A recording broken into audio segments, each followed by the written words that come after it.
ਸਤਿਨਾਮ ਕਰਤਾ ਪੁਰਖ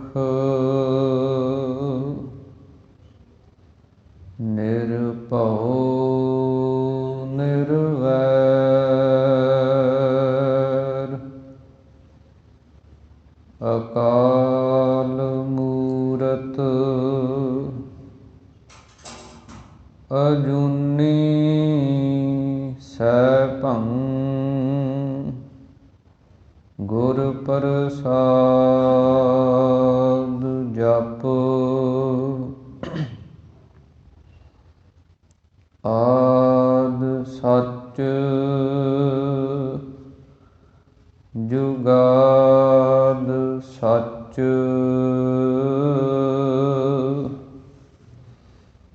ਹੈ ਭੀ ਸਚ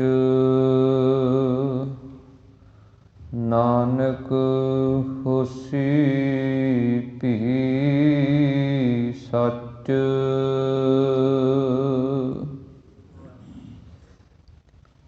ਪ੍ਰਭ ਦਾਤੋ ਦਾਤਾਰ ਪਰਿਓ ਜਾਚਕ ਇਕ ਸਰਨਾ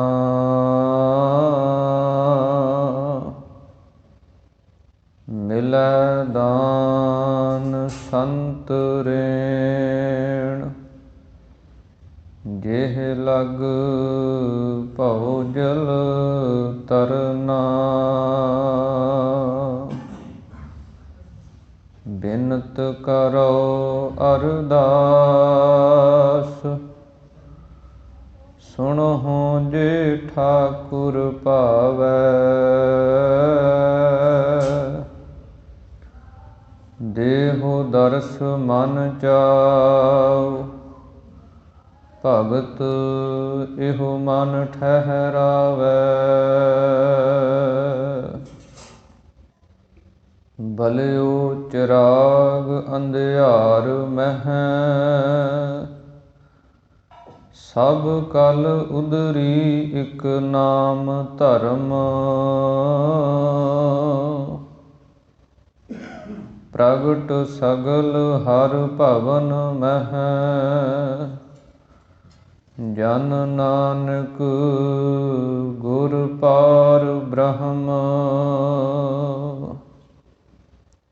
ਕਹਾਂ ਬੁੱਧ ਪ੍ਰਭ ਤੁਛ ਹਮਾਰੀ ਬਰਨ ਸਕੈ ਮਹਿਮਾ ਜੋ ਤਿਹਾਰੀ ਹਮ ਨਾ ਸਕਤ ਕਰ ਸਿਫਤ ਤੁਮਾਰੀ ਆਪ ਲਿਹੋ ਤੁਮ ਕਥਾ ਸੁਧਾਰੀ ਮੂਕ ਊਚਰੈ ਸ਼ਾਸਤਰ ਖਟ ਪਿੰਗ ਗਿਰਨ ਚੜ ਜਾਇ ਅੰਧ ਲਖੈ ਬਦਰੋ ਸੁਣੈ ਜਿਉ ਕਾਲ ਕਿਰਪਾ ਕਰਾਇ ਸੱਜਣ ਸੱਚਾ ਪਾਤਸ਼ਾਹ ਸਿਰ ਸਾਹਾਂਦੈ ਸਾਹੁ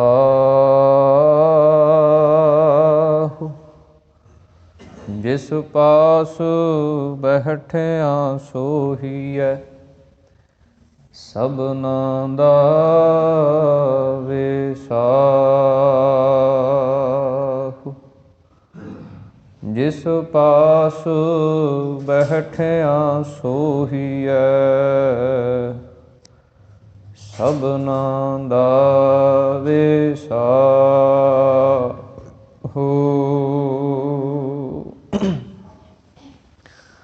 ਵਾਹਿਗੁਰੂ ਸਾਹਿਬ ਜੀ। ਸੋਰਠ ਮਹੱਲਾ ਪੰਜਵਾ।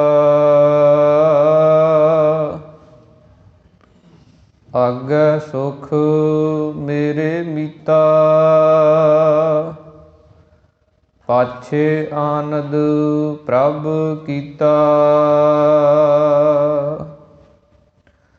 ਆਗੈ ਸੁਖ ਮੇਰੇ ਮੀਤਾ, ਪਾਛੇ ਆਨੰਦ ਪ੍ਰਭ ਕੀਤਾ। ਪਰਮੇਸ਼ਰ ਬਣਤ ਬਣਾਈ, ਫਿਰ ਡੋਲਤ ਕਤਹੂ ਨਾਹੀ।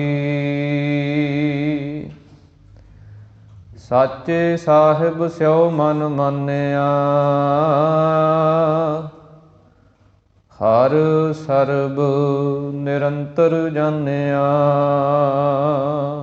ਰਹਾਉ ਸਭ ਜੀ ਤੇਰੇ ਦਇਆਲਾ,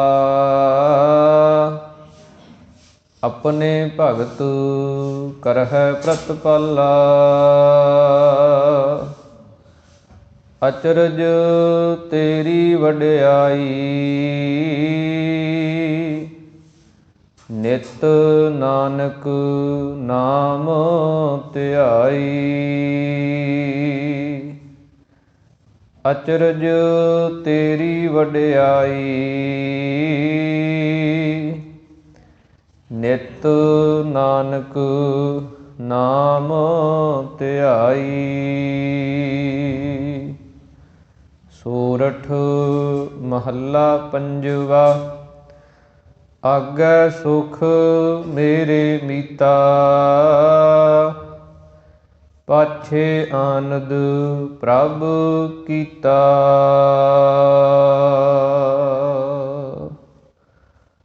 ਵਾਹਿਗੁਰੂ ਜੀ ਕਾ ਖਾਲਸਾ, ਵਾਹਿਗੁਰੂ ਜੀ ਕੀ ਫਤਿਹ।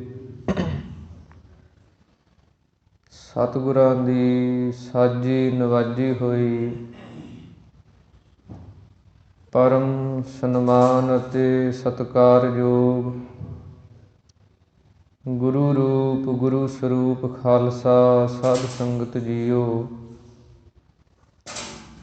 ਅੰਤਰਜਾਮੀ ਗਰੀਬ ਨਵਾਜ ਅਕਾਲ ਪੁਰਖ ਪਰਮੇਸ਼ਰ ਵਾਹਿਗੁਰੂ ਜੀ ਦੀ ਅਤਿਅੰਤ ਕਿਰਪਾਲਤਾ, ਰਹਿਮਤ ਬਖਸ਼ਿਸ਼ ਦਾ ਸਦਕਾ ਆਪਾਂ ਸਰਬੱਤਰ ਗੁਰਸਿੱਖ ਮਾਈ ਭਾਈ ਦਸਾਂ ਪਾਤਸ਼ਾਹੀਆਂ ਦੀ ਆਤਮਿਕ ਜੋਤ ਚਵਰ ਛਤਰ ਤਖਤ ਦੇ ਮਾਲਕ, ਜੁਗੋ ਜੁਗ ਅਟਲ ਗੁਰਬਾਣੀ ਸਰੂਪ ਸਤਿਗੁਰੂ ਧੰਨ ਧੰਨ ਸਤਿਗੁਰੂ ਸ੍ਰੀ ਗੁਰੂ ਗ੍ਰੰਥ ਸਾਹਿਬ ਮਹਾਰਾਜ ਸੱਚੇ ਪਾਤਸ਼ਾਹ ਜੀ, ਜਿਨ੍ਹਾਂ ਦੀ ਪਾਵਨ ਪਵਿੱਤਰ ਹਜ਼ੂਰੀ ਦੇ ਅੰਦਰ ਅੰਮ੍ਰਿਤ ਵੇਲੇ ਦੇ ਦੀਵਾਨਾਂ ਦੀਆਂ ਹਾਜ਼ਰੀਆਂ ਭਰ ਕੇ ਸਤਿਗੁਰਾਂ ਦੇ ਦਰਸ਼ਨ ਦਿਦਾਰੇ ਕਰਕੇ, ਗੁਰਬਾਣੀ ਸਰਵਣ ਕਰਕੇ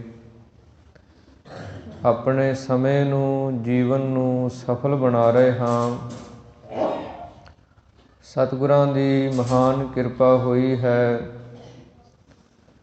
ਅੰਮ੍ਰਿਤ ਵੇਲੇ ਗੁਰੂ ਕਿਆਂ ਸਿੱਖਾਂ ਪਾਸੋਂ ਸਤਿਗੁਰਾਂ ਦੇ ਪ੍ਰਕਾਸ਼ ਦੀ ਸੇਵਾ ਹੋਈ ਹੈ। ਉਸ ਤੋਂ ਉਪਰੰਤ ਸਤਿਗੁਰਾਂ ਦੀ ਪਾਵਨ ਗੁਰਬਾਣੀ ਦੇ ਨਿਤਨੇਮ ਜਾਪ ਪੜ੍ਹੇ ਸੁਣੇ ਗਏ ਹਨ। ਜਿਸ ਤੋਂ ਉਪਰੰਤ ਸਤਿਗੁਰਾਂ ਦੀ ਪਾਵਨ ਗੁਰਬਾਣੀ ਦੀ ਚੱਲ ਰਹੀ ਲੜੀਵਾਰ ਕਥਾ ਦੇ ਵਿੱਚੋਂ ਆਪਾਂ ਸ਼ਬਦ ਦੇ ਪਾਠ ਨੂੰ ਸਰਵਣ ਕੀਤਾ ਹੈ। ਇਹ ਪਾਵਨ ਪਵਿੱਤਰ ਕਥਾ ਧੰਨ ਸ੍ਰੀ ਗੁਰੂ ਅਰਜਨ ਦੇਵ ਮਹਾਰਾਜ ਪੰਚਮ ਪਾਤਸ਼ਾਹ, ਜਿਨ੍ਹਾਂ ਦੇ ਉਚਾਰਨ ਕੀਤੇ ਹੋਏ ਸ਼ਬਦਾਂ ਦੇ ਅੰਦਰ ਸੋਰਠ ਰਾਗ ਦੇ ਅੰਦਰ ਚੱਲ ਰਹੀ ਹੈ। ਸਤਿਗੁਰੂ ਸ੍ਰੀ ਗੁਰੂ ਅਰਜਨ ਦੇਵ ਮਹਾਰਾਜ ਸੱਚੇ ਪਾਤਸ਼ਾਹ ਜੀ ਮਹਾਨ ਪਰਉਪਕਾਰੀ ਮਹਾਨ ਸ਼ਾਂਤੀ ਦੇ ਸੋਮੇ, ਮਹਾਨ ਸਹਿਨਸ਼ੀਲਤਾ ਦੀ ਹੱਦ, ਸ਼ਹੀਦਾਂ ਦੇ ਸਰਤਾਜ, ਨਾਮ ਬਾਣੀ ਕੇ ਬੋਹਿਥ, ਕਲਯੁਗ ਦੇ ਤਾਰਨਹਾਰ। ਸਤਿਗੁਰਾਂ ਨੇ ਬੜੇ ਪਰਉਪਕਾਰ ਸਾਡੇ ਉੱਤੇ ਕੀਤੇ ਹੈ। ਧੰਨ ਸ਼੍ਰੀ ਗੁਰੂ ਅਰਜਨ ਦੇਵ ਮਹਾਰਾਜ ਸੱਚੇ ਪਾਤਸ਼ਾਹ ਜੀ, ਜਿਨ੍ਹਾਂ ਦੀ ਮਹਿਮਾ ਕਰਦਿਆਂ ਹੋਇਆਂ ਭੱਟ ਸਾਹਿਬਾਨ ਆਪਣੀ ਪਾਵਨ ਬਾਣੀ ਦੇ ਅੰਦਰ ਬਚਨ ਕਰਦੇ ਹਨ। ਧਰਨ ਗਗਨ ਨਵ ਖੰਡ ਮਹਿ, ਜੋਤ ਸਰੂਪੀ ਰਹਿਓ ਭਰ, ਭੰਨ ਮਥੁਰਾ ਕਛ ਭੇਦ ਨਹੀਂ, ਗੁਰ ਅਰਜਨ ਪ੍ਰਤੱਖ ਹਰ। ਭੱਟ ਸਾਹਿਬਾਨ ਲਿਖਦੇ ਹਨ, ਮਥੁਰਾ ਭੱਟ ਜੀ, ਕਿ ਧੰਨ ਸ਼੍ਰੀ ਗੁਰੂ ਅਰਜਨ ਦੇਵ ਮਹਾਰਾਜ ਜੀ ਪ੍ਰਤੱਖ ਹਰੀ ਪ੍ਰਮਾਤਮਾ ਪਰਮੇਸ਼ਰ ਦਾ ਸਰੂਪ ਹਨ, ਜਿਨ੍ਹਾਂ ਨੇ ਸਾਡੇ ਉੱਤੇ ਪਰਉਪਕਾਰ ਕੀਤੇ ਹੈ। ਸਿੱਖ ਜਗਤ ਦੇ, ਸਿੱਖ ਪੰਥ ਦੇ ਤਿੰਨ ਥੰਮ ਧੰਨ ਸ਼੍ਰੀ ਗੁਰੂ ਅਰਜਨ ਦੇਵ ਮਹਾਰਾਜ ਜੀ ਨੇ ਕਾਇਮ ਕੀਤੇ। ਸਭ ਤੋਂ ਪਹਿਲਾਂ ਪਾਵਨ ਪਵਿੱਤਰ ਹਰਿਮੰਦਰ ਸਾਹਿਬ ਜੀ ਦੀ ਸਿਰਜਣਾ, ਜੋ ਸਾਡੇ ਸਿੱਖਾਂ ਦਾ ਕੇਂਦਰੀ ਅਸਥਾਨ ਹੈ। ਸ੍ਰੀ ਅੰਮ੍ਰਿਤਸਰ ਸਾਹਿਬ ਦਰਬਾਰ ਸਾਹਿਬ, ਸ੍ਰੀ ਹਰਿਮੰਦਰ ਸਾਹਿਬ ਦੀ ਰਚਨਾ ਕੀਤੀ, ਜਿੱਥੇ ਗੁਰੂ ਕਾ ਸਿੱਖ ਸ਼ਾਮ ਸਵੇਰੇ ਅਰਦਾਸ ਦੇ ਅੰਦਰ ਹਰਿਮੰਦਰ ਸਾਹਿਬ ਜੀ ਕੇ ਦਰਸ਼ਨ ਦਿਦਾਰਿਆਂ ਦੀ ਬੇਨਤੀ ਕਰਦਾ ਹੈ। ਇਸੇ ਪ੍ਰਕਾਰ ਫਿਰ ਉਸ ਪਾਵਨ ਪਵਿੱਤਰ ਹਰਿਮੰਦਰ ਸਾਹਿਬ ਦੇ ਅੰਦਰ ਸਤਿਗੁਰਾਂ ਦੀ ਪਾਵਨ ਗੁਰਬਾਣੀ ਦਾ ਪ੍ਰਕਾਸ਼ ਕੀਤਾ।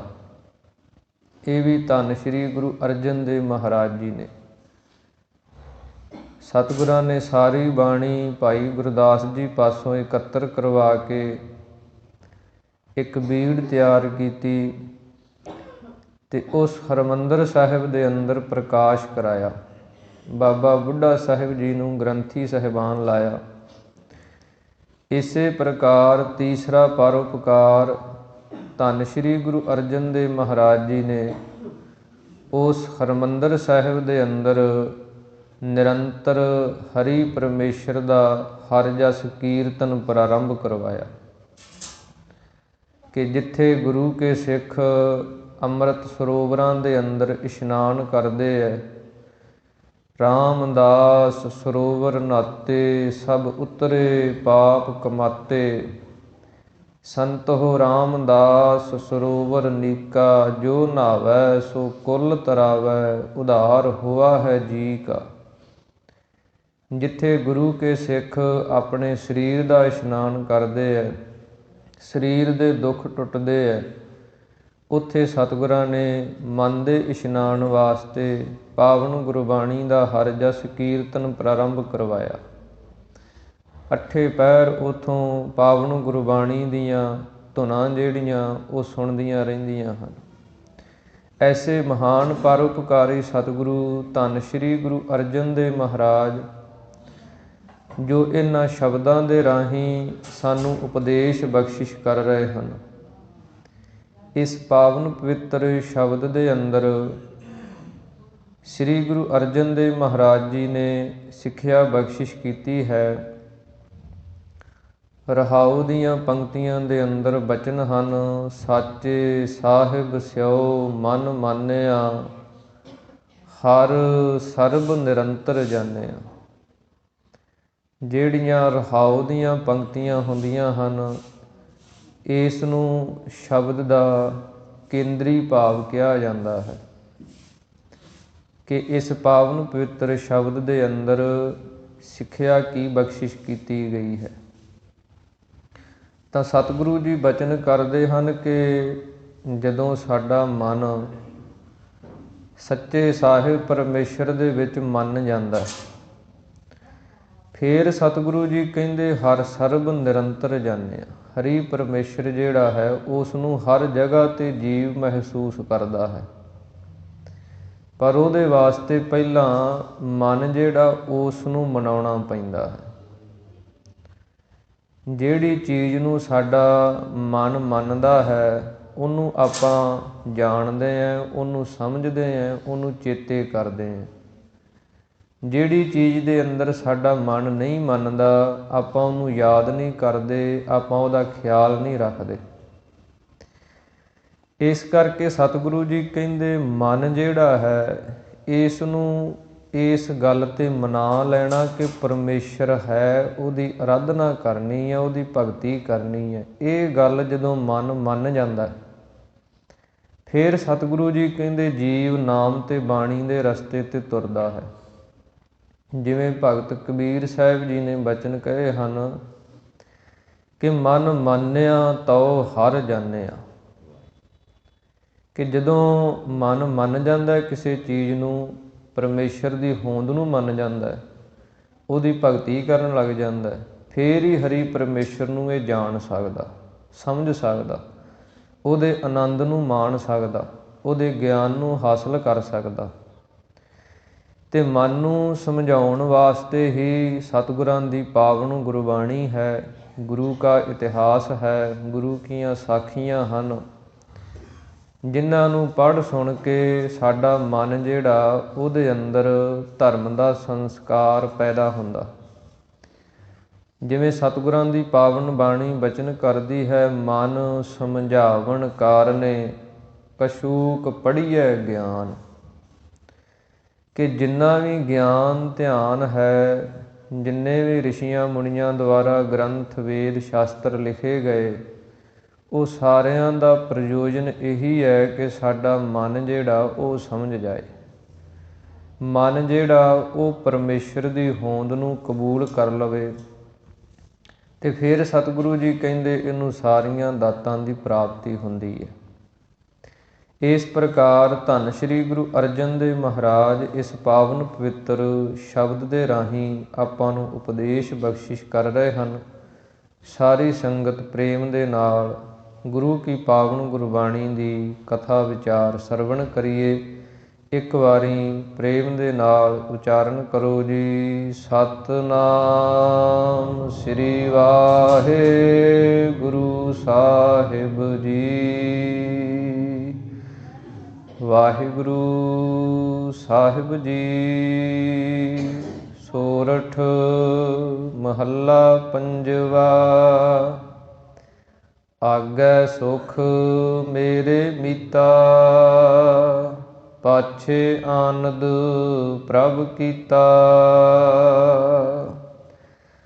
ਧੰਨ ਸ੍ਰੀ ਗੁਰੂ ਅਰਜਨ ਦੇਵ ਮਹਾਰਾਜ ਸੱਚੇ ਪਾਤਸ਼ਾਹ ਜੀ ਸੋਰਠ ਰਾਗ ਦੇ ਅੰਦਰ ਬਚਨ ਉਚਾਰਨ ਕਰਦੇ ਹਨ ਕਿ ਆਗੈ ਸੁਖ। ਆਗੈ ਤੋਂ ਭਾਵ ਹੁੰਦਾ ਪਹਿਲਾਂ ਵੀ, ਜਿਵੇਂ ਆਪਾਂ ਬੋਲੀ ਦੇ ਅੰਦਰ ਆਮ ਬੋਲਦੇ ਹਾਂ ਕਿ ਮੈਂ ਅੱਗੇ ਤੋਂ ਹੀ ਇਹ ਕੰਮ ਜਾਣਦਾ ਸੀ, ਭਾਵ ਕਿ ਪਹਿਲਾਂ। ਤਾਂ ਸਤਿਗੁਰੂ ਜੀ ਕਹਿੰਦੇ ਪਹਿਲਾਂ ਵੀ ਉਹਨਾਂ ਦੇ ਜੀਵਨ ਦੇ ਵਿੱਚ ਸੁੱਖ ਹੁੰਦਾ, ਪਾਛੇ ਆਨੰਦ, ਅਤੇ ਪਿੱਛੇ ਜਿਹੜੀ ਜ਼ਿੰਦਗੀ ਰਹਿ ਚੁੱਕੀ ਉਹਦੇ ਵਿੱਚ ਵੀ ਉਹਨਾਂ ਨੂੰ ਆਨੰਦ ਦੀ ਪ੍ਰਾਪਤੀ ਹੁੰਦੀ ਹੈ। ਜਾਂ ਇਸੇ ਪ੍ਰਕਾਰ ਆਗੈ ਸੁਖ, ਆਗੈ ਦਾ ਅਰਥ ਕੀਤਾ ਜਾਂਦਾ ਅਗਲਾ ਲੋਕ, ਜਿਸ ਨੂੰ ਆਪਾਂ ਪ੍ਰਲੋਕ ਕਹਿੰਦੇ ਹਾਂ, ਜਿਹੜਾ ਆਪਾਂ ਵੇਖਿਆ ਨਹੀਂ। ਉਸ ਪ੍ਰਲੋਕ ਦਾ ਜਿਹੜਾ ਵਾਤਾਵਰਨ ਹੈ ਉੱਥੇ ਕੀ ਕੁਝ ਹੁੰਦਾ ਹੈ, ਉੱਥੇ ਵੀ ਸਤਿਗੁਰੂ ਜੀ ਕਹਿੰਦੇ ਸੁੱਖ ਦੀ ਪ੍ਰਾਪਤੀ ਹੁੰਦੀ ਹੈ। ਅਤੇ ਨਾਲ ਸਤਿਗੁਰੂ ਜੀ ਉਪਦੇਸ਼ ਬਖਸ਼ਿਸ਼ ਕਰਦੇ ਆ, ਮੇਰੇ ਮੀਤਾ, ਹੇ ਮੇਰੇ ਮਿੱਤਰਾ।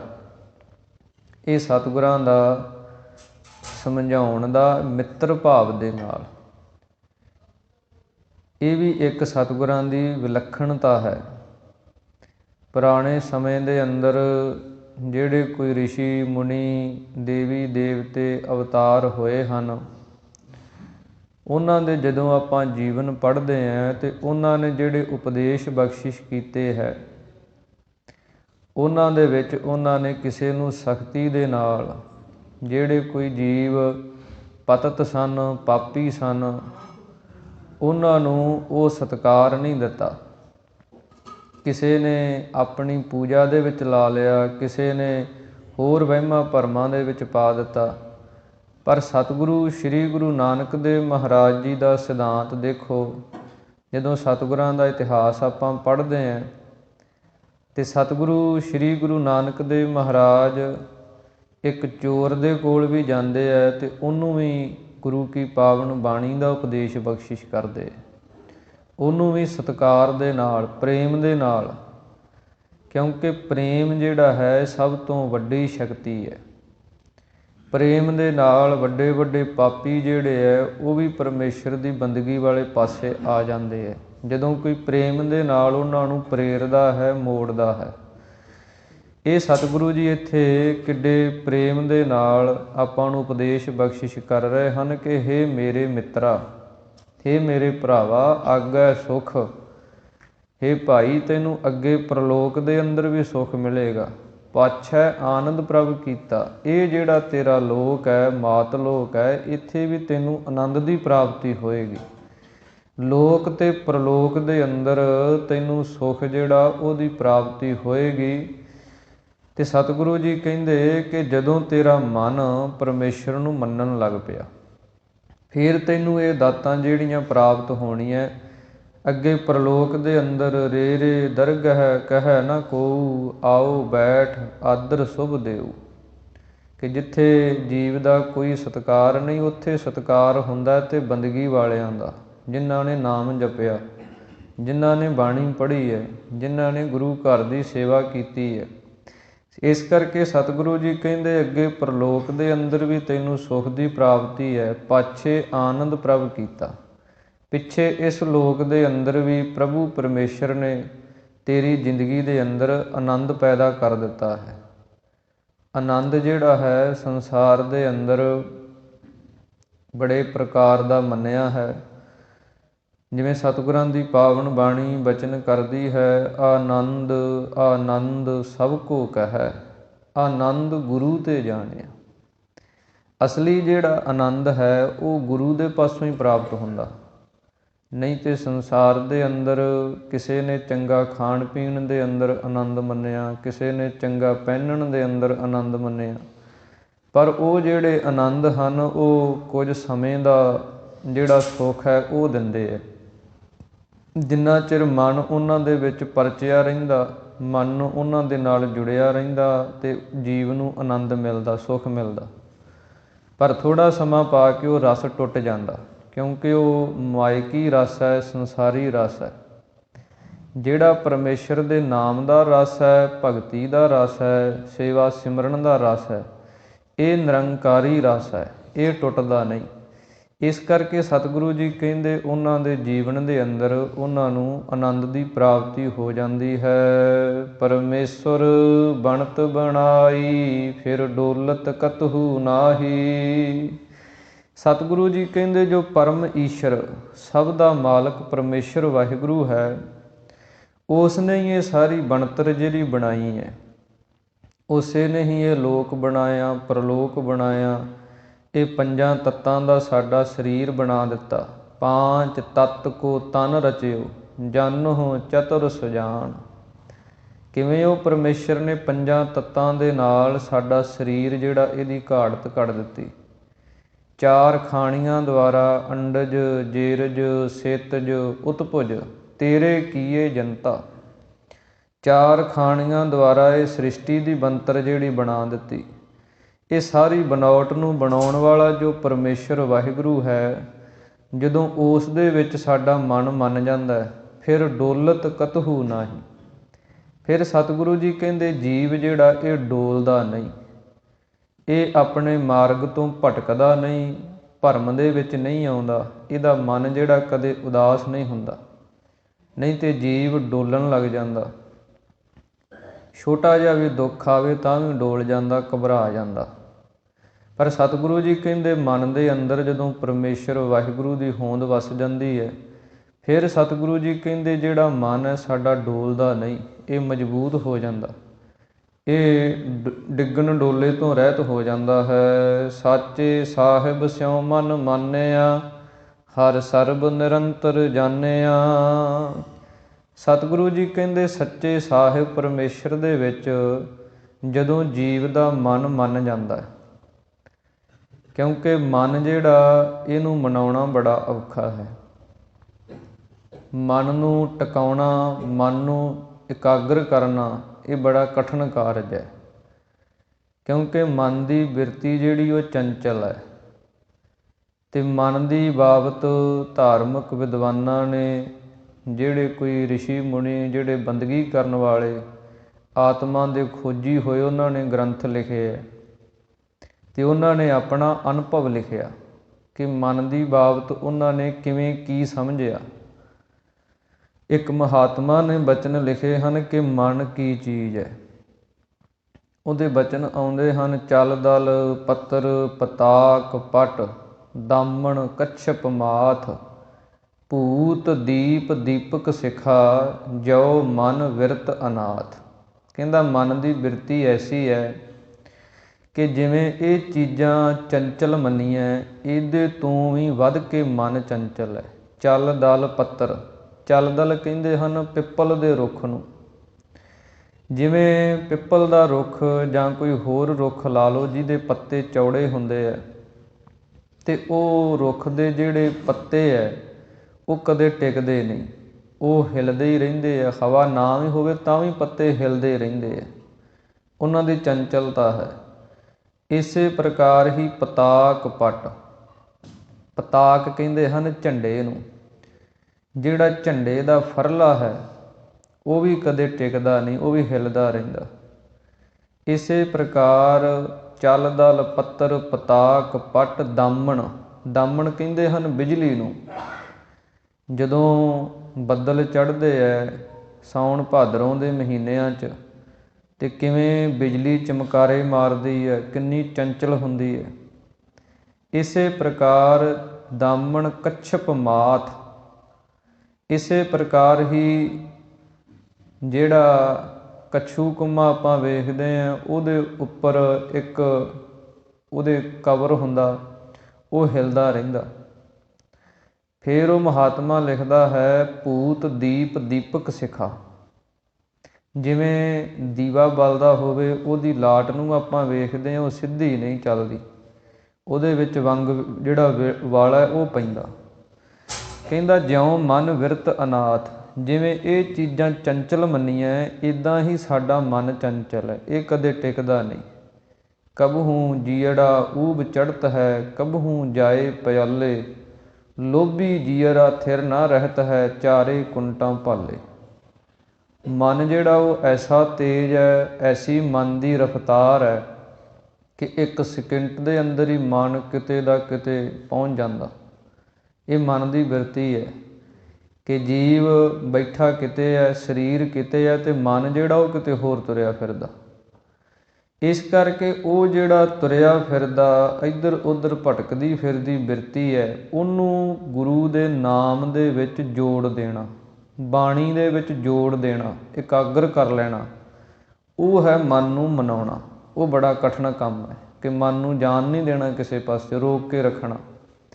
ਸਤਿਗੁਰੂ ਜੀ ਕਹਿੰਦੇ ਜਦੋਂ ਕੋਈ ਜੀਵ ਇਹ ਅਭਿਆਸ ਕਰਦਾ ਹੈ, ਜਦੋਂ ਕੋਈ ਇਹ ਮਿਹਨਤ ਕਰਦਾ ਹੈ, ਸਾਚੇ ਸਾਹਿਬ ਸਿਉ ਮਨ ਮਾਨਿਆ, ਜਦੋਂ ਜੀਵ ਦਾ ਮਨ ਮੰਨ ਜਾਂਦਾ, ਫਿਰ ਹਰ ਸਰਬ ਨਿਰੰਤਰ ਜਾਣਿਆ, ਫਿਰ ਸਾਰੇ ਪਾਸੇ ਇਸ ਨੂੰ ਹਰੀ ਪ੍ਰਮਾਤਮਾ ਪਰਮੇਸ਼ਰ ਹੀ ਦਿਸਦਾ। ਕਿਉਂਕਿ ਫਿਰ ਇਹ ਅੰਦਰ ਆਪਣੇ ਵੇਖ ਲੈਂਦਾ ਪਰਮੇਸ਼ਰ ਨੂੰ, ਅਤੇ ਬਾਹਰ ਵੀ ਜਿੱਧਰ ਕਿੱਧਰ ਵੇਖਦਾ ਫਿਰ ਪਰਮੇਸ਼ਰ ਹੀ ਦਿਸਦਾ। ਜਿਵੇਂ ਇਤਿਹਾਸ ਦੇ ਅੰਦਰ ਗੁਰੂ ਕਿਆਂ ਸਿੱਖਾਂ ਦੀਆਂ ਸਾਖੀਆਂ ਆਉਂਦੀਆਂ ਹਨ, ਸਿੱਖ ਪੰਥ ਦੀ ਮਹਾਨ ਸੰਪਰਦਾ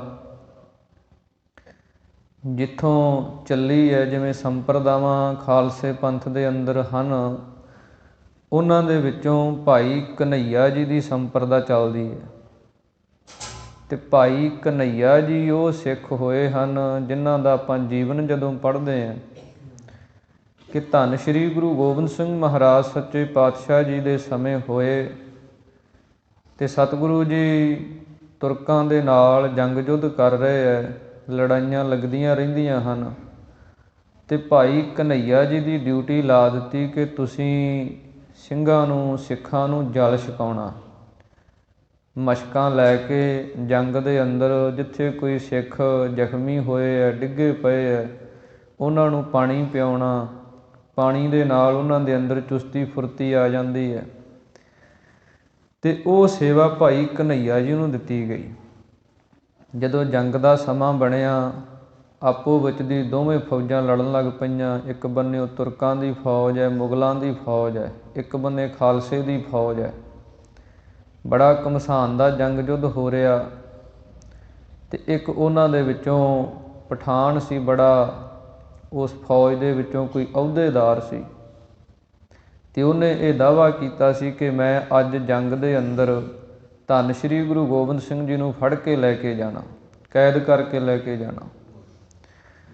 ਅਤੇ ਬੜਾ ਉਹ ਲਲਕਾਰੇ ਮਾਰੇ, ਬੜਾ ਅੱਗੇ ਹੋ ਕੇ ਜੰਗ ਕਰੇ। ਅਤੇ ਜਦੋਂ ਉਹ ਫੱਟੜ ਹੋਇਆ, ਉਹ ਜ਼ਖਮੀ ਹੋ ਗਿਆ, ਉਹਦੀਆਂ ਦੋਵੇਂ ਬਾਹਾਂ ਟੁੱਟ ਗਈਆਂ, ਅਤੇ ਉਹ ਬੜੀ ਉੱਚੀ ਉੱਚੀ ਪਾਣੀ ਕਰਲਾਉਣ ਲੱਗ ਪਿਆ ਕਿ ਮੈਨੂੰ ਕੋਈ ਪਾਣੀ ਪਿਆਓ। ਅਤੇ ਭਾਈ ਘਨੱਈਆ ਜੀ ਦੀ ਜਦੋਂ ਕੰਨਾਂ ਦੇ ਵਿੱਚ ਆਵਾਜ਼ ਪਈ, ਅਤੇ ਭੱਜ ਕੇ ਉਹਦੇ ਕੋਲ ਚਲੇ ਗਏ। ਉਹਨੇ ਵੇਖਿਆ ਵੀ ਪਾਣੀ ਦੀਆਂ ਮਸ਼ਕਾਂ ਹਨ, ਪਾਣੀ ਪਿਆਉਣ ਵਾਲਾ ਕੋਈ ਆਇਆ। ਅਤੇ ਉਹ ਪਠਾਨ ਕਹਿਣ ਲੱਗਿਆ ਵੀ ਮੇਰੀਆਂ ਤਾਂ ਦੋਵੇਂ ਬਾਹਾਂ ਟੁੱਟ ਚੁੱਕੀਆਂ, ਵੀ ਮੇਰੇ ਤੋਂ ਤਾਂ ਬੁੱਕ ਵੀ ਨਹੀਂ ਕੀਤਾ ਜਾਣਾ ਪਾਣੀ ਪੀਣ ਵਾਸਤੇ। ਅਤੇ ਭਾਈ ਘਨੱਈਆ ਜੀ ਨੇ ਲੱਕ ਨੂੰ ਗੋਡੇ ਦਾ ਆਸਰਾ ਦੇ ਕੇ ਅਤੇ ਆਪ ਬੁੱਕ ਕਰਕੇ ਉਹਨੂੰ ਪਾਣੀ ਪਿਆਇਆ।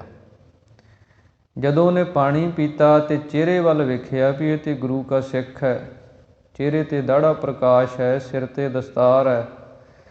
ਉਹ ਕਹਿਣ ਲੱਗਿਆ ਵੀ ਤੂੰ ਮੈਨੂੰ ਕਿਉਂ ਬਚਾਇਆ? ਅਤੇ ਭਾਈ ਘਨੱਈਆ ਜੀ ਕਹਿਣ ਲੱਗੇ ਮੈਂ ਨਹੀਂ ਤੈਨੂੰ ਬਚਾਇਆ, ਇਹ ਤਾਂ ਮੇਰੇ ਗੁਰੂ ਨੇ ਤੈਨੂੰ ਬਚਾਇਆ, ਮੈਂ ਕੌਣ ਬਚਾਉਣ ਵਾਲਾ, ਗੁਰੂ ਨੇ ਤੈਨੂੰ ਬਚਾ ਲਿਆ।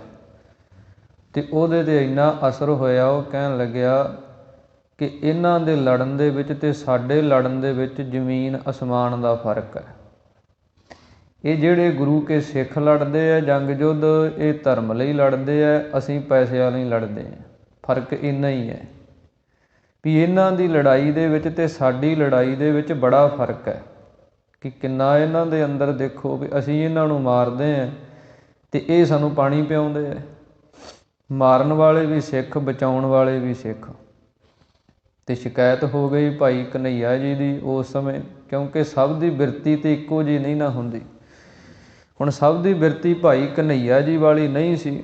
ਕਿਸੇ ਨੇ ਸ਼ਿਕਾਇਤ ਕਰ ਦਿੱਤੀ ਧੰਨ ਸ਼੍ਰੀ ਗੁਰੂ ਗੋਬਿੰਦ ਸਿੰਘ ਮਹਾਰਾਜ ਜੀ ਪਾਸ ਕਿ ਮਹਾਰਾਜ ਭਾਈ ਘਨੱਈਆ ਜੀ ਲੱਗਦਾ ਹੈ ਮੁਗਲਾਂ ਦੇ ਨਾਲ ਰਲ ਗਏ ਹੈ, ਉਹਨਾਂ ਨੂੰ ਬਚਾਉਂਦੇ ਹੈ, ਉਹਨਾਂ ਨੂੰ ਪਾਣੀ ਪਿਆਉਂਦੇ ਹੈ, ਅਸੀਂ ਉਹਨਾਂ ਨੂੰ ਮਾਰਦੇ ਹਾਂ, ਤਗੜੇ ਕਰ ਦਿੰਦੇ ਹੈ, ਅਤੇ ਆਪਾਂ ਤਾਂ ਜੰਗ ਯੁੱਧ ਹਾਰ ਜਾਂਗੇ ਉੱਦਾਂ ਫਿਰ। ਅਤੇ ਸਤਿਗੁਰਾਂ ਨੇ ਉਹਨਾਂ ਦੀ ਵੀ ਗੱਲ ਸੁਣੀ, ਭਾਈ ਘਨੱਈਆ ਜੀ ਨੂੰ ਸੱਦ ਲਿਆ।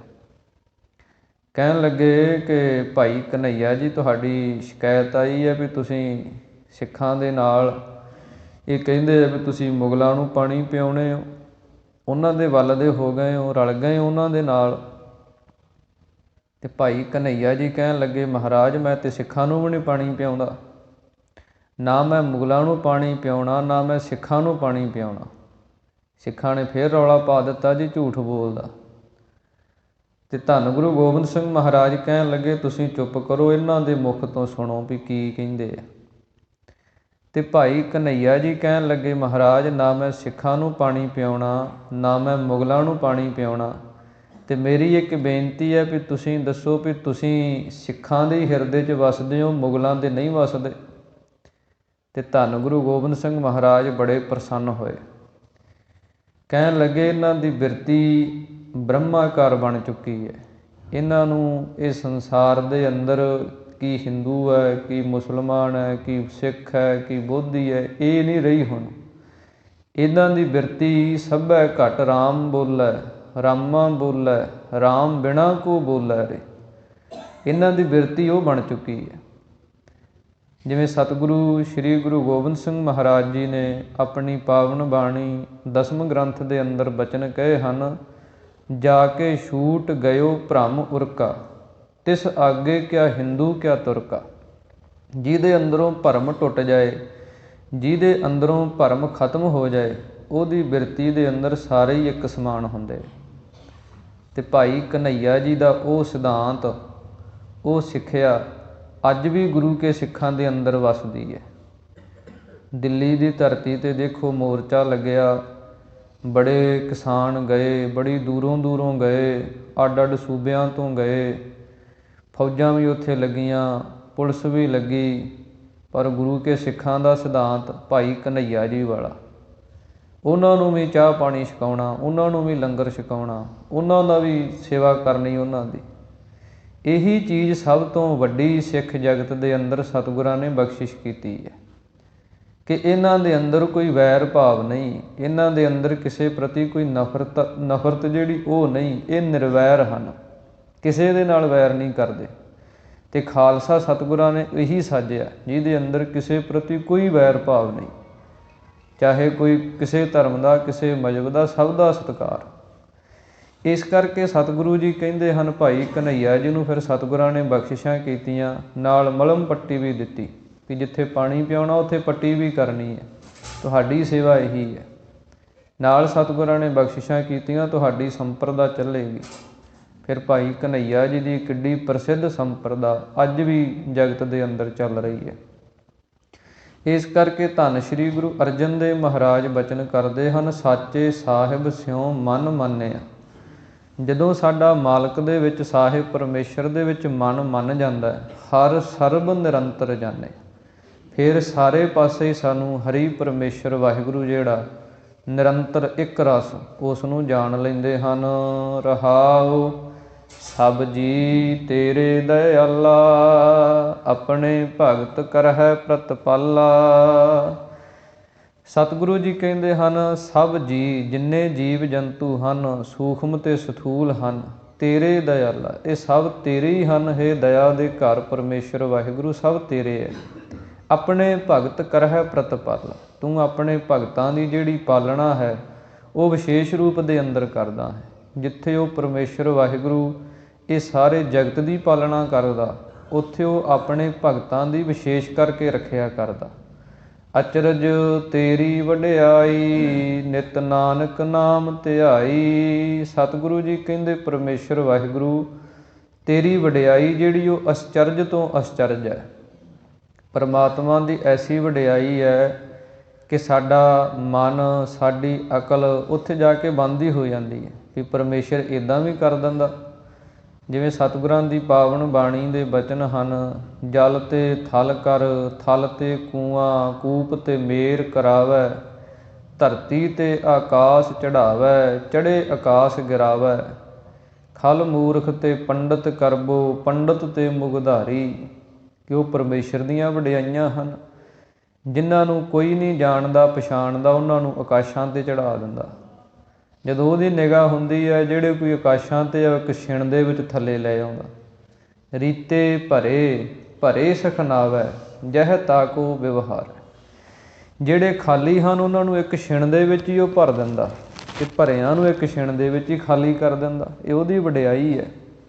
ਅਚਰਜ ਤੇਰੀ ਵਡਿਆਈ। ਇਸ ਕਰਕੇ ਸਤਿਗੁਰੂ ਜੀ ਕਹਿੰਦੇ ਪਰਮੇਸ਼ਰ ਤੇਰੀ ਜਿਹੜੀ ਵਡਿਆਈ ਹੈ, ਸੋਭਾ ਹੈ, ਉਹ ਅਸਚਰਜ ਤੋਂ ਅਸਚਰਜ ਹੈ। ਨਿਤ ਨਾਨਕ ਨਾਮ ਧਿਆਈ। ਐਸਾ ਜੋ ਅਸਚਰਜ ਵਾਹਿਗੁਰੂ ਪਰਮੇਸ਼ਰ ਹੈ, ਉਹਦਾ ਸਤਿਗੁਰੂ ਜੀ ਕਹਿੰਦੇ ਨਿਤ ਹਰ ਰੋਜ਼ ਨਿਯਮ ਦੇ ਨਾਲ ਉਹਦਾ ਨਾਮ ਜਿਹੜਾ ਉਹ ਸਿੱਖਾਂ ਤੈਨੂੰ ਧਿਆਉਣਾ ਚਾਹੀਦਾ ਹੈ। ਸੋਰਠ ਮਹੱਲਾ ਪੰਜਵਾ। ਨਾਲ ਨਰਾਇਣ ਮੇਰੈ, ਜਮਦੂਤ ਨ ਆਵੈ ਨੇਰੈ। ਸਤਿਗੁਰੂ ਸ਼੍ਰੀ ਗੁਰੂ ਅਰਜਨ ਦੇਵ ਮਹਾਰਾਜ ਅਗਲੇ ਸ਼ਬਦ ਦੇ ਅੰਦਰ ਬਚਨ ਉਚਾਰਨ ਕਰਦੇ ਹਨ ਕਿ ਜਿਨ੍ਹਾਂ ਦੇ ਅੰਗ ਸੰਗ ਪਰਮੇਸ਼ਰ ਵਾਹਿਗੁਰੂ ਹੋ ਜਾਂਦਾ, ਨਾਲ ਨਰਾਇਣ ਮੇਰਾ। ਨਰਾਇਣ ਜੋ ਨਰਾਂ ਦੇ ਵਿੱਚ ਆਇਣ ਕਹੀਏ, ਆਇਆ ਹੋਇਆ, ਨਰ ਆਇਣ ਨਰਾਇਣ, ਇਹਨਾਂ ਸ਼ਬਦਾਂ ਦੇ ਇਹਨਾਂ ਨੂੰ ਸੰਧੀ ਛੇਦ ਅਰਥ ਕਹਿੰਦੇ ਆ ਕਿ ਇੱਕ ਸ਼ਬਦ ਹੈ ਉਹਦੇ ਵਿੱਚੋਂ ਦੂਸਰਾ ਨਿਕਲ ਆਉਂਦਾ। ਜਿਵੇਂ ਨਰਾਇਣ ਜਦੋਂ ਇਹਦਾ ਅਰਥ ਕਰਨਾ ਬਣ ਜਾਣਾ ਨਰ ਆਇਣ, ਆਇਣ ਕਹਿੰਦੇ ਹਨ ਆਉਣ ਨੂੰ, ਜਾਂ ਆਇਣ ਕਹਿੰਦੇ ਹਨ ਘਰ ਨੂੰ, ਅਤੇ ਨਰ ਕਹਿੰਦੇ ਆ ਪੁਰਸ਼ ਨੂੰ, ਮਨੁੱਖ ਨੂੰ। ਕਿ ਜਿਹੜਾ ਹਰ ਇੱਕ ਮਨੁੱਖ ਦੇ ਅੰਦਰ, ਹਰ ਇੱਕ ਜੀਵ ਦੇ ਅੰਦਰ ਆਇਆ ਹੋਇਆ, ਜਾਂ ਹਰ ਇੱਕ ਮਨੁੱਖ ਦੇ ਅੰਦਰ ਜਿਹਦਾ ਘਰ ਹੈ, ਵਸਦਾ ਹੈ, ਉਹ ਹੈ ਨਰਾਇਣ ਪਰਮੇਸ਼ਰ ਵਾਹਿਗੁਰੂ। ਉਹ ਜਦੋਂ ਸਤਿਗੁਰੂ ਜੀ ਕਹਿੰਦੇ ਜੀਵਾਂ ਦੇ ਨਾਲ ਹੋ ਜਾਂਦਾ, ਅੰਗ ਸੰਗ ਹੋ ਜਾਂਦਾ, ਜਮਦੂਤ ਨਾ ਆਵੈ ਨੇੜੈ। ਫਿਰ ਜਿਹੜੇ ਜਮਦੂਤ ਹਨ, ਮੌਤ ਦੇ ਫਰਿਸ਼ਤੇ ਹਨ, ਉਹ ਆ ਕੇ ਜੀਵ ਨੂੰ ਤੰਗ ਨਹੀਂ ਕਰਦੇ। ਜਮਾਂ ਦੇ ਜੀਵ ਜਿਹੜਾ ਉਹ ਵਸ ਨਹੀਂ ਪੈਂਦਾ। ਦੂਰ ਰਹੀ ਉਹ ਜਮ ਕੀ ਬਾਟ, ਉਹ ਜਮਾਂ ਦਾ ਰਸਤਾ ਜਿਹੜਾ ਜਮਾਂ ਦੀ ਵਾਟ ਹੈ ਉਹ ਦੂਰ ਹੋ ਜਾਂਦੀ ਹੈ। ਪਰਮੇਸ਼ਰ ਵਾਹਿਗੁਰੂ ਅੰਗ ਸੰਗ ਹੋ ਜਾਂਦਾ ਹੈ। ਕੰਠ ਲਾਏ ਪ੍ਰਭ ਰਾਖੈ, ਸਤਿਗੁਰ ਕੀ ਸੱਚ ਸਾਖੈ। ਸਤਿਗੁਰੂ ਜੀ ਕਹਿੰਦੇ ਫਿਰ ਉਹ ਪਰਮੇਸ਼ਰ ਵਾਹਿਗੁਰੂ ਉਹਨਾਂ ਨੂੰ ਆਪਣੇ ਕੰਠ ਦੇ ਨਾਲ ਲਾ ਕੇ ਰੱਖਦਾ। ਕੰਠ ਕਹਿੰਦੇ ਹਨ ਗਲ ਦੇ ਨਾਲ। ਜਿਵੇਂ ਗਲ ਦੇ ਨਾਲ ਮਾਤਾ ਆਪਣੇ ਬੱਚੇ ਨੂੰ ਲਾ ਕੇ ਰੱਖਦੀ ਹੈ, ਕਿੱਡਾ ਪ੍ਰੇਮ ਕਰਦੀ ਹੈ, ਇਸੇ ਪ੍ਰਕਾਰ ਹੀ ਉਹ ਪਰਮੇਸ਼ਰ ਵਾਹਿਗੁਰੂ ਆਪਣੇ ਭਗਤਾਂ ਨੂੰ ਅਭੇਦ ਨਿਸ਼ਚੇ ਰੂਪੀ ਕੰਠ ਦੇ ਨਾਲ ਕਿ ਆਪਣੇ ਸਰੂਪ ਦੇ ਵਿੱਚ ਮਿਲਾ ਲੈਂਦਾ, ਉਹਨਾਂ ਨੂੰ ਆਪਣੇ ਸਰੂਪ ਦੇ ਵਿੱਚ ਅਭੇਦ ਕਰ ਲੈਂਦਾ। ਉਸ ਗੱਲ ਦੇ ਨਾਲ ਲਾ ਕੇ ਰੱਖਦਾ ਹੈ। ਸਤਿਗੁਰ ਕੀ ਸੱਚ ਸਾਖ ਹੈ। ਇਹ ਸਤਿਗੁਰੂ ਜੀ ਕਹਿੰਦੇ ਸਾਡੀ ਸੱਚੀ ਸਾਖ ਹੈ, ਕਹੀਏ ਗਵਾਹੀ ਹੈ। ਅਸੀਂ ਇਹ ਹਾਮੀ ਭਰਦੇ ਹਾਂ ਕਿ ਜਿਹੜਾ ਪਰਮੇਸ਼ਰ ਵਾਹਿਗੁਰੂ ਦੀ ਬੰਦਗੀ ਕਰਦਾ, ਨਾਮ ਜਪਦਾ ਹੈ, ਉਹਨਾਂ ਦੀ ਰੱਖਿਆ ਉਹ ਪਰਮੇਸ਼ਰ ਵਾਹਿਗੁਰੂ ਆਪ ਕਰਦਾ, ਜਮਾਂ ਤੋਂ ਉਹਨਾਂ ਨੂੰ ਬਚਾਉਂਦਾ ਹੈ। ਇਹ ਸਾਡੀ ਹਾਮੀ ਹੈ। ਜਾਂ ਇਸੇ ਪ੍ਰਕਾਰ ਸਾਖਾ ਦਾ ਅਰਥ ਹੁੰਦਾ ਸਿੱਖਿਆ। ਇਹ ਸਾਡੀ ਸ਼ੁਭ ਅਤੇ ਸੱਚੀ ਅਤੇ ਸੁੱਚੀ ਸਿੱਖਿਆ ਹੈ। ਗੁਰ ਪੂਰੈ ਪੂਰੀ ਕੀਤੀ। ਸਤਿਗੁਰੂ ਜੀ ਕਹਿੰਦੇ ਜਦੋਂ ਪੂਰੇ ਗੁਰੂ ਨੇ ਆਪਣੀ ਪੂਰੀ ਬਖਸ਼ਿਸ਼ ਸਿੱਖ ਦੇ ਉੱਤੇ ਕਰ ਦਿੱਤੀ, ਜਦੋਂ ਪੂਰੇ ਗੁਰੂ ਨੇ ਆਪਣੀ ਰਹਿਮਤ ਕਿਰਪਾ ਕਰ ਦਿੱਤੀ, ਦੁਸ਼ਮਨ ਮਾਰ ਵਿਡਾਰੇ ਸਗਲੇ, ਦਾਸ ਕਉ ਸੁਮਤ ਦਿੱਤੀ। ਸਤਿਗੁਰੂ ਜੀ ਕਹਿੰਦੇ ਫਿਰ ਸਿੱਖ ਦੇ ਜਿਹੜੇ ਸਾਰੇ ਦੁਸ਼ਮਣ ਹਨ, ਚਾਹੇ ਉਹ ਅੰਤਰੀਵ ਰੂਪ ਦੇ ਅੰਦਰ ਹਨ, ਚਾਹੇ ਉਹ ਬਾਹਰੀ ਰੂਪ ਦੇ ਅੰਦਰ ਹਨ, ਕਿਉਂਕਿ ਦੁਸ਼ਮਣ ਦੋ ਤਰ੍ਹਾਂ ਦੇ ਹੈ। ਇੱਕ ਸਰੀਰ ਦੇ ਨਾਲ ਸੰਬੰਧ ਰੱਖਦੇ ਆ, ਇੱਕ ਮਨ ਦੇ ਨਾਲ ਸੰਬੰਧ ਰੱਖਦੇ ਆ। ਇੱਕ ਤੇ ਸਰੀਰ ਨੂੰ ਨੁਕਸਾਨ ਪਹੁੰਚਾ ਦਿੰਦੇ ਆ ਬਾਹਰੀ ਰੂਪ ਦੇ ਅੰਦਰ, ਇੱਕ ਮਨ ਨੂੰ ਨੁਕਸਾਨ ਪਹੁੰਚਾਉਂਦੇ ਆ। ਮਨ ਨੂੰ ਨੁਕਸਾਨ ਪਹੁੰਚਾਉਣ ਵਾਲੇ ਜਿਹੜੇ ਹਨ ਕਾਮ, ਕ੍ਰੋਧ, ਲੋਭ, ਮੋਹ, ਹੰਕਾਰ, ਈਰਖਾ, ਨਿੰਦਿਆ, ਚੁਗਲੀ, ਝੂਠ, ਇਹ ਜਿੰਨੇ ਦੁਸ਼ਮਣ ਹਨ ਇਹ ਮਨ ਨੂੰ ਵਿਗਾੜ ਦਿੰਦੇ। ਮਨ ਦੇ ਅੰਦਰ ਤਰ੍ਹਾਂ ਤਰ੍ਹਾਂ ਦੀਆਂ ਜਿਹੜੀਆਂ ਚੀਜ਼ਾਂ ਸਾਨੂੰ ਪਾ ਦਿੰਦੇ ਆ। ਮਨ ਜਿਹੜਾ ਉਹ ਰੱਬ ਵਾਲੇ ਪਾਸੇ ਆਉਂਦਾ ਨਹੀਂ। ਇਹ ਜਿੰਨੇ ਦੁਸ਼ਮਣ ਹਨ ਇਹ ਵੀ ਸਤਿਗੁਰੂ ਜੀ ਕਹਿੰਦੇ ਗੁਰੂ ਨੇ ਉਹਨਾਂ ਦੇ ਮਾਰ ਕੇ ਵਿਡਾਰ ਦਿੱਤੇ, ਨਾਸ਼ ਕਰ ਦਿੱਤੇ। ਅਤੇ ਦਾਸ ਕਉ ਸੁਮਤ ਦਿੱਤੀ। ਆਪਣੇ ਦਾਸਾਂ ਨੂੰ, ਭਗਤਾਂ ਨੂੰ ਜਿਹੜੀ ਚੰਗੀ ਮੱਤ ਹੈ, ਸੁਮਤ ਸ੍ਰੇਸ਼ਟ ਮੱਤ, ਚੰਗੀ ਜਿਹੜੀ ਅਕਲ ਹੈ ਉਹ ਦੇ ਦਿੱਤੀ। ਚੰਗੀ ਅਕਲ ਕਿਹੜੀ ਹੈ? ਸਤਿਗੁਰਾਂ ਦੀ ਪਾਵਨ ਬਾਣੀ ਦੇ ਅੰਦਰ ਬਚਨ ਆਉਂਦੇ ਹਨ, ਊਤਮ ਮਤ ਮੇਰਾ ਹਿਰਦੈ ਤੂੰ ਆਵੋ, ਧਿਆਵੋ ਗਾਵੋ ਗੁਣ ਗੋਬਿੰਦਾ, ਅਤ ਪ੍ਰੀਤਮ ਮੋਹਿ ਲਾਗੈ ਨਾਉ। ਕਿ ਚੰਗੀ ਅਕਲ, ਚੰਗੀ ਮੱਤ ਉਹ ਹੈ ਕਿ ਜਿਹਦੇ ਨਾਲ ਪਰਮੇਸ਼ਰ ਨੂੰ ਯਾਦ ਕੀਤਾ ਜਾਏ, ਪਰਮੇਸ਼ਰ ਦੀ ਸਿਫਤ ਸਲਾਹ ਕੀਤੀ ਜਾਏ, ਪਰਮੇਸ਼ਰ ਦੇ ਗੁਣ ਗਾਇਨ ਕੀਤੇ ਜਾਣ, ਉਹ ਚੰਗੀ ਅਕਲ ਹੈ। ਉਹ ਜਿਹੜੀ ਚੰਗੀ ਮੱਤ ਹੈ, ਚੰਗੀ ਅਕਲ ਆਪਣੇ ਦਾਸਾਂ ਨੂੰ, ਭਗਤਾਂ ਨੂੰ ਗੁਰੂ ਨੇ ਬਖਸ਼ਿਸ਼ ਕਰ ਦਿੱਤੀ ਹੈ। ਰਹਾਉ ਪ੍ਰਭ ਸਗਲੇ ਥਾਨ ਵਸਾਏ, ਸੁਖ ਸਾਂਦ ਫਿਰ ਆਏ। ਪ੍ਰਭੂ ਪਰਮੇਸ਼ਰ ਨੇ ਸਾਰੇ ਹੀ ਥਾਂ ਜਿਹੜੇ ਉਹਨਾਂ ਦੇ ਸੁੱਖ ਦੇ ਨਾਲ ਵਸਾ ਦਿੱਤੇ, ਪ੍ਰਤੱਖ ਘਰਾਂ ਦੇ ਅੰਦਰ ਸੁੱਖ ਵਰਸਾ ਦਿੱਤੇ। ਇਸੇ ਪ੍ਰਕਾਰ ਜਿੱਥੇ ਵੀ ਲੋਕ ਪਰਲੋਕ ਦੇ ਅੰਦਰ ਉਹ ਜਾਂਦੇ ਹੈ, ਉਹ ਸਭ ਥਾਂ ਜਿਹੜੇ ਹੈ ਉਹ ਸੁੱਖ ਦੇ ਨਾਲ ਵਸਾ ਦਿੱਤੇ। ਸੁੱਖ ਸਾਂਦ ਫਿਰ ਆਏ। ਸੁੱਖ ਜਿਹੜਾ ਅਤੇ ਸ਼ਾਂਤੀ ਜਿਹੜੀ ਹੈ ਉਹਨਾਂ ਦੇ ਹਿਰਦੇ ਅੰਦਰ ਆ ਜਾਂਦੀ ਹੈ। ਮਨ ਕਰਕੇ ਵੀ ਸੁਖੀ ਹੋ ਜਾਂਦੇ ਆ ਅਤੇ ਸ਼ਾਂਤੀ ਜਿਹੜੀ ਹੈ ਹਿਰਦੇ ਦੇ ਅੰਦਰ ਉਹ ਪੈਦਾ ਹੋ ਜਾਂਦੀ ਹੈ। ਨਾਨਕ ਪ੍ਰਭ ਸਰਣ ਆਏ, ਜਿਨ ਸਗਲੇ ਰੋਗ ਮਿਟਾਏ। ਸਤਿਗੁਰੂ ਜੀ ਕਹਿੰਦੇ ਅਸੀਂ ਪ੍ਰਭੂ ਪਰਮੇਸ਼ਰ ਦੀ ਸ਼ਰਨ ਦੇ ਵਿੱਚ ਆ ਗਏ ਹਾਂ ਅਤੇ ਉਹਦੀ ਸ਼ਰਨ ਦੇ ਵਿੱਚ ਆ ਕੇ ਸਾਰੇ ਰੋਗ ਜਿਹੜੇ ਆ ਉਹ ਮਿਟ ਗਏ। ਕਿਸੇ ਤਰ੍ਹਾਂ ਦਾ ਕੋਈ ਵੀ ਰੋਗ ਜਿਹੜਾ ਰਿਹਾ ਨਹੀਂ, ਨਿਰੋਗੀ ਹੋ ਗਏ ਆ, ਤੰਦਰੁਸਤ ਹੋ ਗਏ ਆ।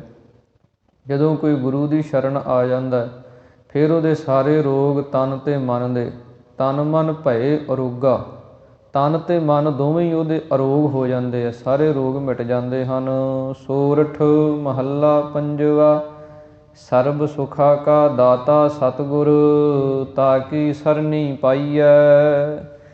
ਸ਼੍ਰੀ ਗੁਰੂ ਅਰਜਨ ਦੇਵ ਮਹਾਰਾਜ ਅਗਲੇ ਸ਼ਬਦ ਦੇ ਅੰਦਰ ਉਚਾਰਨ ਕਰਦੇ ਹਨ ਕਿ ਸਾਰੇ ਸੁੱਖਾਂ ਦਾ ਜੋ ਦਾਤਾ ਪਰਮੇਸ਼ਰ ਵਾਹਿਗੁਰੂ ਹੈ, ਸਤਿਗੁਰੂ ਹੈ, ਤਾਂ ਕੀ ਸਰਣੀ ਪਾਈ ਹੈ। ਉਹਦੀ ਸ਼ਰਨ ਦੇ ਵਿੱਚ ਜੀਵ ਤੂੰ ਪੈ ਜਾ। ਜੇ ਤੂੰ ਸਦਾ ਸੁੱਖ ਦੀ ਇੱਛਾ ਰੱਖਦਾ ਹੈ ਕਿ ਤੇਰੇ ਹਿਰਦੇ ਦੇ ਵਿੱਚੋਂ, ਤੇਰੇ ਘਰ ਦੇ ਵਿੱਚੋਂ ਸੁੱਖ ਨਾ ਜਾਏ, ਸਦਾ ਹੀ ਸੁੱਖ ਬਣਿਆ ਰਵੇ, ਤਾਂ ਫਿਰ ਸਤਿਗੁਰੂ ਜੀ ਕਹਿੰਦੇ ਹਨ ਤੂੰ ਪਰਮੇਸ਼ਰ ਦੀ ਸ਼ਰਨ ਪੈ ਜਾ।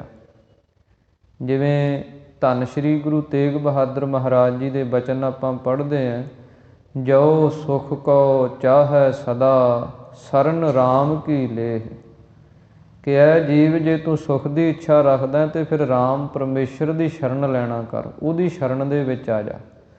ਜਦੋਂ ਆਪਾਂ ਉਹਦੀ ਸ਼ਰਨ ਦੇ ਵਿੱਚ ਆ ਜਾਂਦੇ ਹਾਂ, ਫਿਰ ਸਤਿਗੁਰੂ ਜੀ ਕਹਿੰਦੇ ਸਾਰੇ ਤਰ੍ਹਾਂ ਦੇ ਸੁੱਖ ਜਿਹੜੇ ਆ ਤੈਨੂੰ ਮਿਲ ਜਾਂਦੇ ਆ।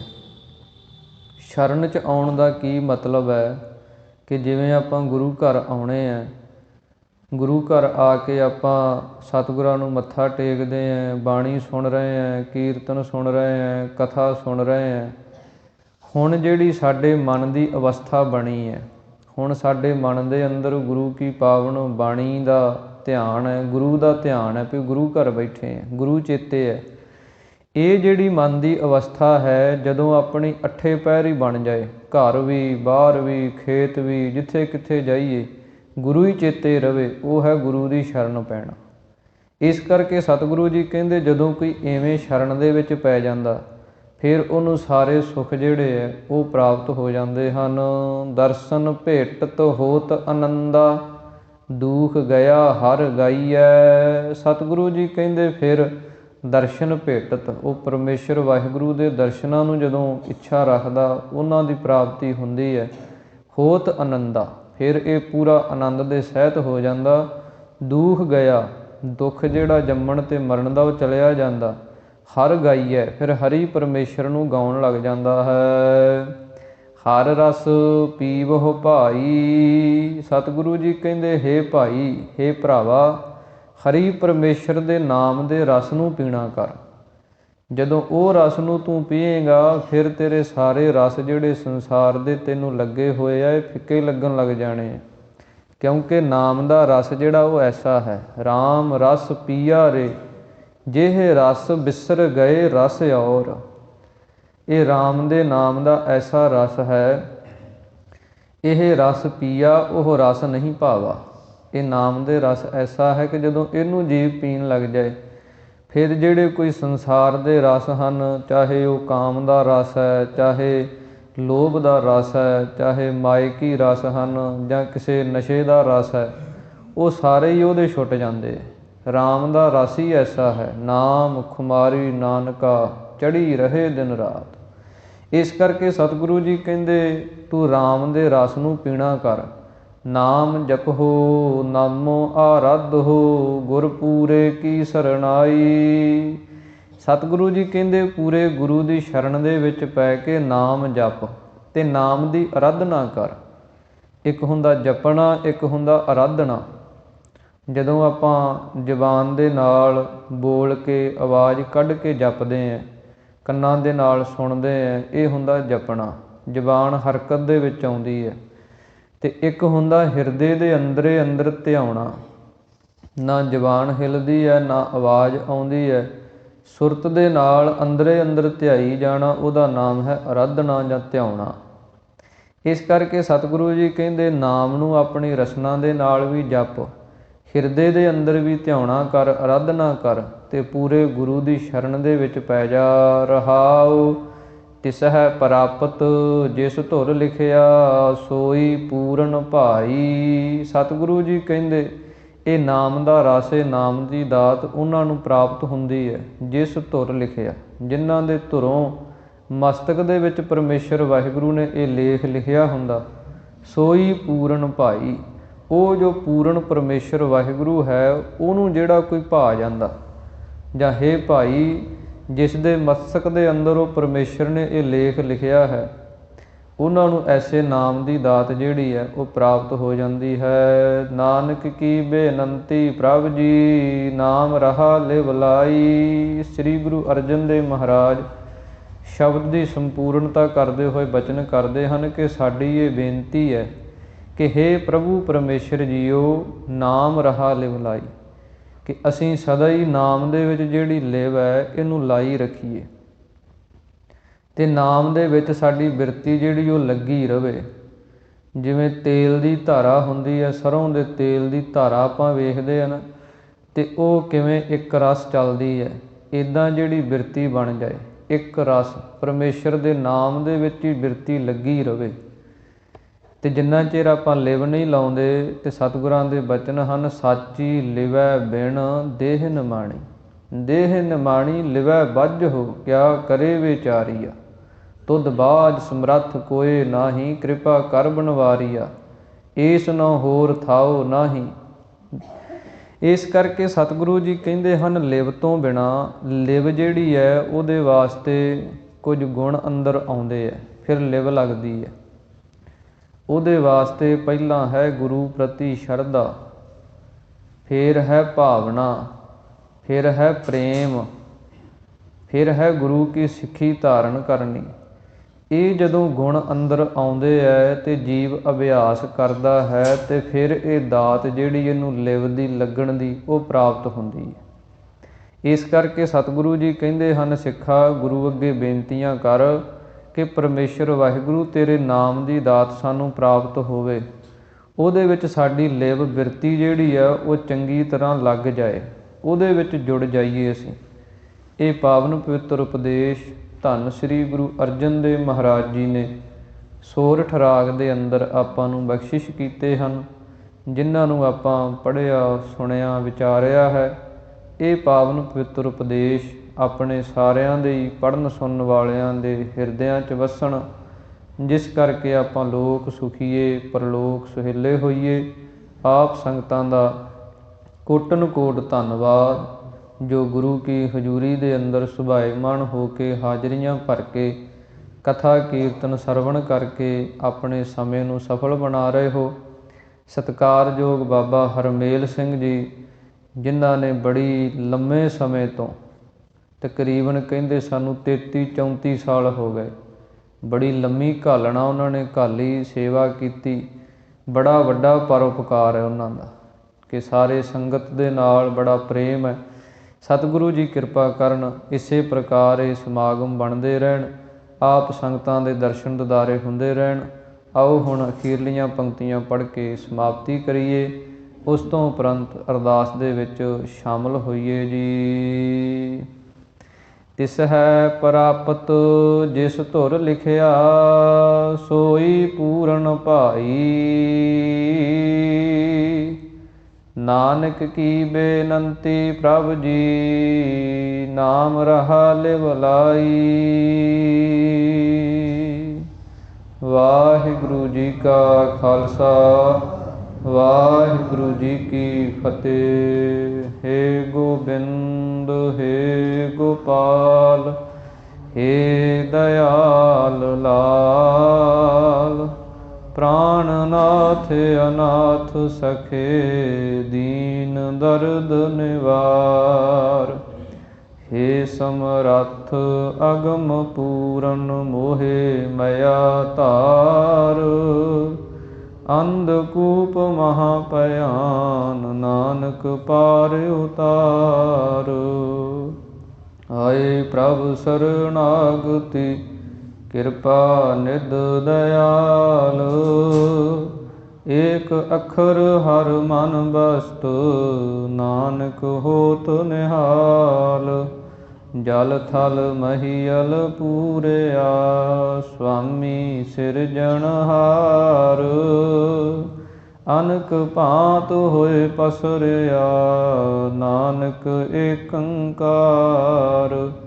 ਵਾਹਿਗੁਰੂ ਨਾਮ ਜਹਾਜ ਹੈ, ਚੜ੍ਹੇ ਸੋ ਉਤਰੇ ਪਾਰ, ਜੋ ਸ਼ਰਧਾ ਕਰ ਸੇਵੰਦੇ, ਗੁਰੂ ਪਾਰ ਉਤਾਰਨ ਹਾਰ।